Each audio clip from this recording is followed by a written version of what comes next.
SpaceWatchers, it's Chiara Monte here, event coordinator in our SpaceWatch.Global team. This year, I am part of the first cohort of the Space for Business program, the first European executive space business program. In March, we had our first module in St. Gallen, Switzerland. And now, I had the great pleasure to chat with Nicolas who is Professor of Practice in Space Policy and International Affairs at the International Space University, and who also taught the class, the Global Space Context, on day one of the Space for Business program. This is Space Cafe Radio, your channel about trends, cool people, and real conferences. Enjoy! Thank you so much for agreeing to our Space Cafe Radio interview. Last time we met was when you gave your lecture on the global space context on day one of the Space for Business program in St. Gallen. So it's wonderful to see you again. Could you give us a brief introduction of yourself and your background, please? Yes. So my name is Nicolas. I'm working at ISU, the International Space University that is based in Strasbourg, where I'm a professor of the practice of space policy and international affairs. So I've joined the organization ISU last fall, and I'm there dealing with all topics related to space policy, economics, and law in all ISU programs. That means I am teaching to our master cohort in the program, but also all different activities, including executive education. And I also am serving as head of the newly created Space Policy and Entrepreneurship Lab, which is a unique research lab hosted at ISU that brings together the rigorous academic research and with the practitioner experience on those topics that are shaping the global space economy right now. And we are doing a series of studies and different activities that leads really try to understand better the changing space context, and that's what I talked about in St. Gallen, because it's important for everyone to have a good overview of the trend of the space sector, and that's why it's important. We felt that was important to provide this platform that do not exist at the worldwide level, and we bring the strengths of ISU networks into our research activities. That's really wonderful to hear. Also hearing about the space entrepreneurship part, because that links very well to also what I wanted to discuss, which is we've started this Space for Business program journey. What gets you excited about a course like this? And does it relate to the gaps you see in space education?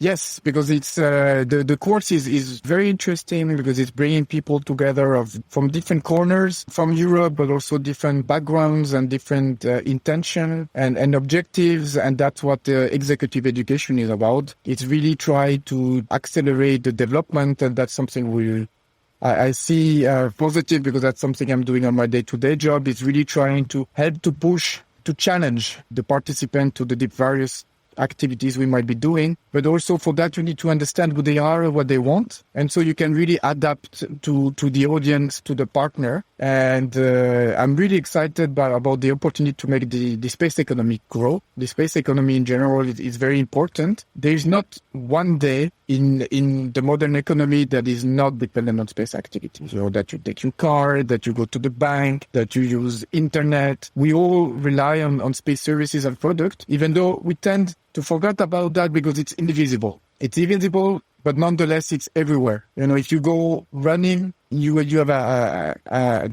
global navigation satellite chipset in your watch. If you are moving with your smartphone, the same. Everything is linked, and people do not understand that. But it's really, space is big. It's not an euphemism. Space is big. There's room for everyone, and now it's try to make sure that we have good companies, good startup, good entrepreneurs that take risks, that find a place in Europe to grow. And that's what is really motivating. Yeah, I think that's a really exciting notion. And I completely agree with the fact that we don't even realize how much of our everyday lives is so dependent on space. I mean, even that we're communicating now. I'd love to dive in more to discuss the link of the changing space context, also in terms of policy and economy. So maybe what are some examples where you really see the connection between also space policy and business? It might be a platitude what we say, but the sector is changing really fast. And it's changing fast at different levels because you have new players coming in Those can be new governments, and I will maybe call them the disruptors, because you have new countries engaging into space, but not in the traditional way, like in the 60s at the beginning of the space race, where you need to develop everything in-house. You need to develop the industry at the same time that you develop the institutions. Now you have institutions, you go here, they say, okay, I want to do space. I don't want to develop a launcher. I don't want to develop this type of capability, but I want to be involved in that niche. You don't need to be involved in the full spectrum. You don't need to, for instance, to start with space science mission. There are countries that say, I want to be involved in this sector to create a new branch in the economy of my country. And this is very something new, and is very disrupting the way space agencies, some space agencies worldwide or some countries act, because they have their own business model. And this is completely new. Before we were talking about business model for company, but no, this is a mistake, because there's also business model for agencies. But then if you talk about the role of the private sector, it's completely changing, because before we had the legacy companies that were the traditional aerospace giants that were where space was a big part of it, as well as other dimensions such as defense or aeronautics. But then you had new just space company coming in, and now you have new startups that are also coming in. So it's the ecosystem is very much changing, and you don't necessarily need to be in a very historic space country to be involved into space. But you can really be spread out around the world, and you can see that there are different hubs, innovation hubs popping up, and you have new countries, new companies being created in a very non-traditional space ecosystem that do it extremely well. And also, they are really coming with new ways of doing businesses. So new space for me is not only about new space company, but it's a new space context. And in this notion of new space and new ways of doing space, is the space policy and space governance accommodating for this? It's a tough question, because some of them are really at the forefront of developing appropriate policies or updating their policies. Other ones are more reactive. And you will see that in the future, that will lead to different multi-speed development in the space sector. Because on one hand, you need a policy, because that's provide a framework of activities to marshal resources, because that helps also to have public finances being allocated to develop those activities. And if you don't have this strategic view, it's difficult. And on top of it, if you add the procurement dimension, because that's something people do not understand, that a lot of the innovation on the public side, it's coming also because you are a new way to procure products and services. And if you are a state and you are not realizing that, you are putting your industry at a disadvantage, because they cannot have the backing that they should expect by not only because it's the space sector, but because it's a deep tech or a high tech sector. Mm-hmm. And that's really important. And that's why policy is very important. Stay with us. We'll be right back. Moving is right up there with death and divorce in the Stress Olympics. But fear not. Turn that box of woes into a crate of woes with moving tips in the Life Beyond Boxes podcast with Premium Q Moving. Dive into the world of hassle-free moves, learn tips and tricks to save on cash and your sanity. Say goodbye to those moving meltdowns and hello to the smooth sailings. Or should we say smooth movings? Tune into Life Beyond Boxes with Premium Q Moving on lifebeyondboxes.com or find us on your favorite podcast platform. And with us, unpack the secrets to a stress-free move. I remember in your presentation, you talked a lot also about the role of governments, and that government has moved from a developer to a customer to a partner. Do you see that role, or that government will really change this role that they have further? And does this mean that there's going to be a big switch in space governance as well? Well, there is the trend it's there, and there are really changes, because we see that some of the governments are positioning themselves or pivoting. If you are talking about startup, I think sometimes it's good to use the terms that we use for the private sector as well for the public sector, because then if you are talking about entrepreneurship, we should be able to convey the same terminology so that everyone understands what we're talking about. And in that context, some states are pivoting in the way they do space, because some of them have really strong infrastructure and have been used to do space in a certain way. And now they want to do tap into the new diversity that is coming up in the sector. I could mention maybe the French authorities that are really looking forward to do more with new space. But then you have other countries such as Luxembourg or Portugal that are real disruptors in the space sector that have an history, but maybe less embedded into developing public infrastructures that are more agile. Again, using the startup venture taxonomy, they're more agile and that can focus the business model into a niche that allow them to scale. And that's important. They engage into certain type of activities that set them apart. And Switzerland is the same as well. They're looking to new ways, for instance, Switzerland with space logistics to be at the forefront. And that's something that is very important. And we see that. But that being said, not all European countries or countries at international level are at the same level or along the same path or trajectory because they're all positioned differently. You have the space club, you have the disruptors, you have the newcomers. So it's a bit different. And that's why it's important to have a good analysis of what is the local ecosystem, what are the different trajectory to end up where you want to go. And that's important. That's why policy is important, because policy is all the time embedded in a particular local context. And that's what we've tried to do with our lab, is really to bring this methodology the same way with startups. You have startup pitch, you have business canvas, but to do that for policy as well. To step away from those traditional boundaries, I'm guessing, to take on new terminology and a more, very agile, innovative way of thinking. Yes, definitely you need that, because the governments need that. Also inside the government to justify why you need investments. So while we are starting to be better at doing ex post or ex ante socioeconomic analysis of the benefits of space, we still need to be able better at communicating why invest in space vis-a-vis compared to electric vehicles, compared to greening the economy. And the space sector should be better at saying that space is a domain in itself, so like a vertical, again, talking about the same way that you talk in the business sector, it's a vertical in its own way, but also cut across different domains. And we need to demonstrate that space is very important for the digital transition, the green transition, and that's where the European Space Agency is doing with its accelerators, taking relevant topic for society that are important also for public policy decision makers and really show that space is an head for those domains, and not do space just for the sake of space, but space as an enabler to other public policy domains. And that means when you go to public authority, they will understand how important it is that investing into space is not only for space, but because the service and the application really help the economy across the board. And that's what we need to do more in the space sector.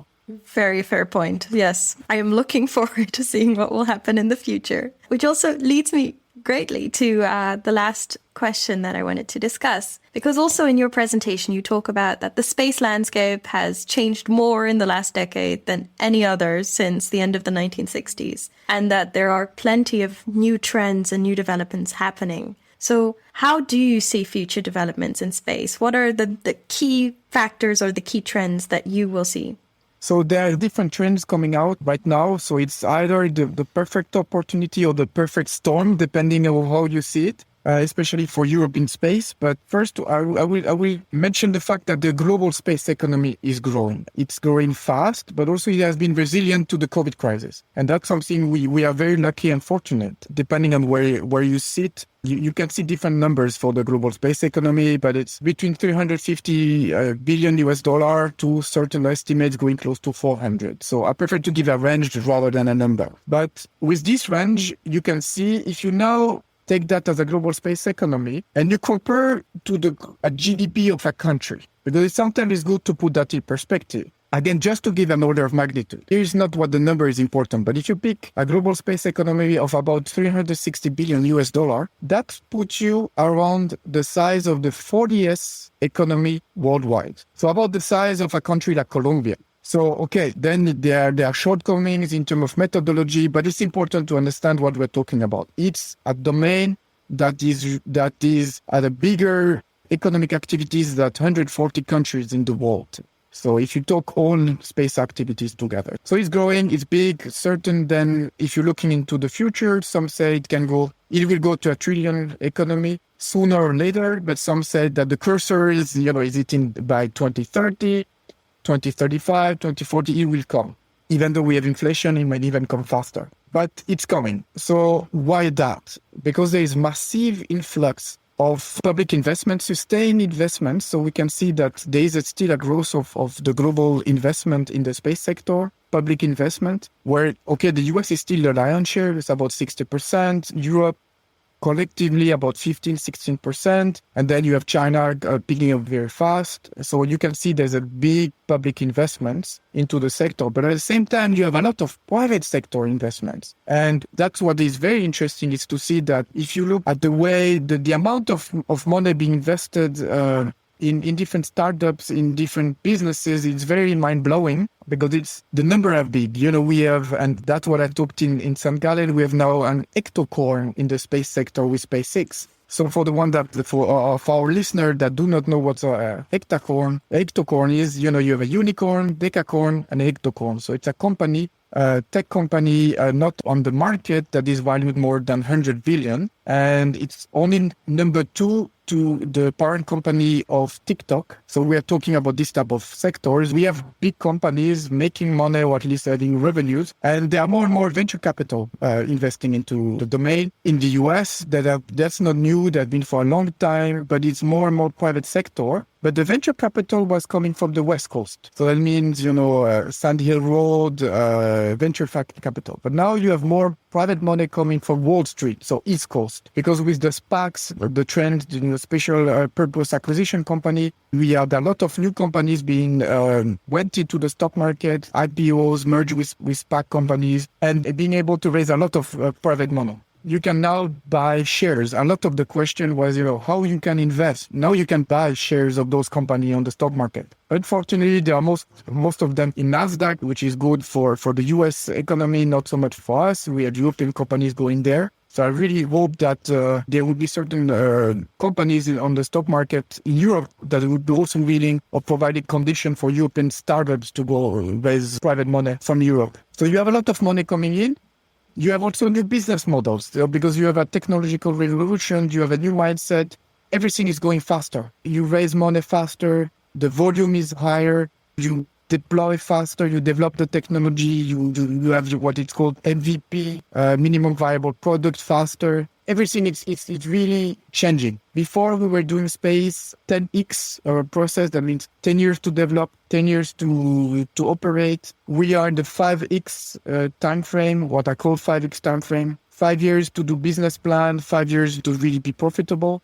But we are going to 1x now with 1 year because it has never been a better time to raise private money. With good ideas, good business plan, good teams, you can raise money fast. There are a lot of opportunities to access to space. So all of that, we are really seeing a paradigm shift and now we have to adapt to that. So also good for anyone out there listening with a good idea. This is the time. Yeah, indeed, it's the time. But at the same time, you know, space is big. Space is also full of opportunities, but we have to be mindful that we need to be careful the way we use space. Indeed. Because the space sector, if we want, you know, I talked about the trillion US dollar economy, that will only come into existence if we can be better at managing our space environment. In the course, I showed some projection of numbers of satellites going into space, but I think people need to understand that there have been about 12,000 satellites launched since the beginning of the space age and Sputnik 1, and 10% were last year. We had last year the highest attempt of orbital launchers ever. So that's higher than in the height of the Cold War and the space race. So it's really mind-blowing. But that means we need to be better at avoiding space pollution. What is space pollution? It's space debris creation, but it's also frequency interference because you will see more and more constellation. We are building, before, you know, we will be building cars to go into space. Now we are building highways because there are so many satellites following each other in close orbit. So it's multiple highways. So unfortunately for me, we're moving from, you know, the roads we have wherever we grew up, maybe roads in the countryside, to now super highway exchanges with highways, floors of different levels. You can join from highway to highways. And that was difficult. And that's why we're used to have rules of the roads for cars. individual cars. But now we're going into highways. We need to develop norms and standards so that everyone follow the rules. So that we need to know what's going on. And that's going to be very important. And we need to be able to reduce the amount of debris that are in space right now. It's like climate change. It will not, even if we stop debris creation, it will not stop. We have to move into, we have to be space debris neutral. We have to be net zero. We have to be more innovative, and that's where policy is very important. Right now, we have technical solutions being developed, but those technological solutions outpace the legal and political framework that we currently have in place. And so we need to be more innovative there. European Commission or the European Space Agency are looking into that, which is great. But we need to be very much here again forward-looking to be able to develop ways. Should we do taxes? We need a carrot and we need a stick. That's always in public policy. It's always what you need to have. But the taxes should not be the carrot. So it should be the stick. But we need to look into that, how to do it, how to develop that. And that's going to be one of the big elements that will help to see if we really go to this trillion space economy. And something that I'm very concerned about, we need to have this economy that is inclusive. And not only just for the North, it needs to be for everyone. And when I mean everyone, this country from the South, the East, the West, it needs to give a chance to everyone. Because if now we put into place regulation that put the barrier to entry higher, that where the technology is, we are talking right now about a splinter net with the current crisis we are living in. We should avoid doing the same for the space sector. So we need to be able to help the newcomers from Africa, from Latin America, to follow with the rules that if we put rules and norms into place, that we help them to learn from that they don't see that we are putting a new barrier to them to entry. Because the consequence is